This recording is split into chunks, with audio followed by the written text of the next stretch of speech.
Well, what's left of Doctor Who pooped out another episode, and already going into it, it had something going for it because and this is true of all of them, my lowered expectations, expected something far worse than what it turned out to be. And by comparison, I guess the previous one with the barbershop and the giant spider was probably worse than this one. They're both really stupid and a waste of time. But at least this one, which I anticipated it to be a totally musical episode where, the Doctor and probably Belinda had to dance and sing their way out of danger or some crap like that. It does end with a song that's supposed to inspire a tear-jerking scene, although there wasn't a whole lot of crying this time around for the Doctor because in this particular episode he got mad and brutal against the bad guy. Yeah. Started torturing him. Yeah. So anyway,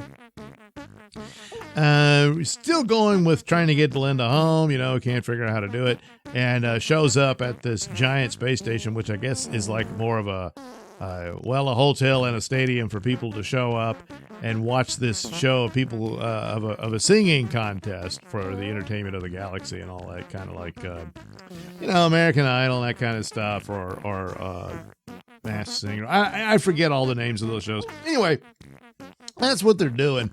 And so the Doctor and Belinda, the TARDIS, shows up in one of the little bubble booths or whatever that was reserved for someone to be in the audience and watch the show.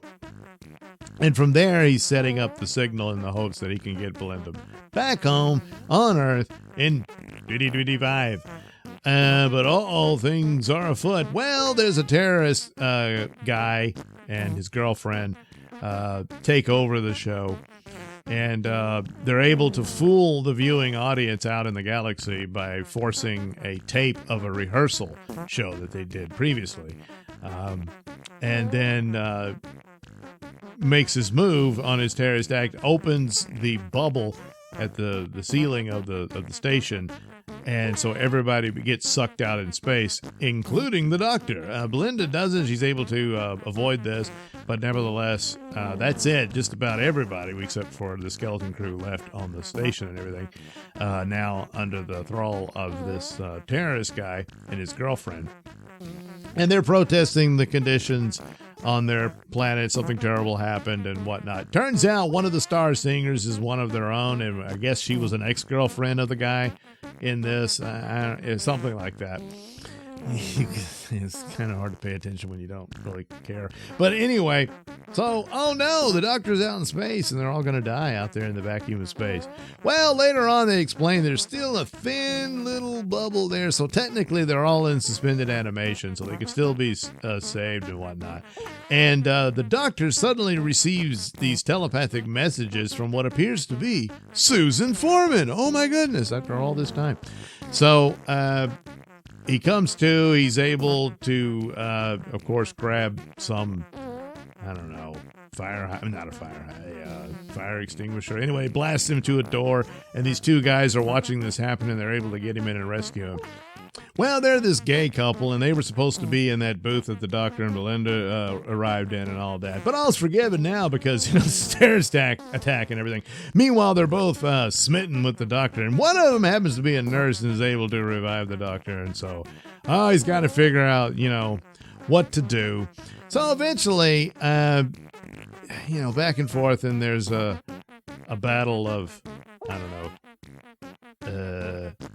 conscience and spine or whatnot between the Doctor and the terrorist. It doesn't matter. Eventually gets in. Meanwhile, the mysterious Mrs. Flood is there. Well, she's the Ronnie. All right, we've known this for quite a while. So yeah, that's the other big reveal here. And my guess is she's responsible for this weird time barrier thing between the past and the future, which is going to be completely changed since 2025. So Of course, the doctor gets the best of the idiot terrorist and then starts to torture the guy. He's so furious and mad. But then Belinda walks in the room and sees all this, and he's ashamed of how far he went. Yeah. So anyway, the guy and his girlfriend are ragging on the singer, who I guess was one of their people, or maybe I forget. Anyway, she feels bad, so she decides to use her moment to sing, to speak out on the hardships of the planet. So see, you got to be sympathetic for the terrorist who attempted to murder, which apparently at the doctor's count was 1 trillion people. Yeah. But he's able to save everybody, because he, runs really quick and dances around and figures it out, and they're all saved, and that's fine. And then he and Graham Norton makes an appearance, but it's only a hologram of him. And because, oh boy, the type of reality entertainment that Earth had circa 2025 or whatever is so popular that it had an influence on the galaxy overall. And they kept an image of Graham Norton to be one of these holographic hosts and whatnot.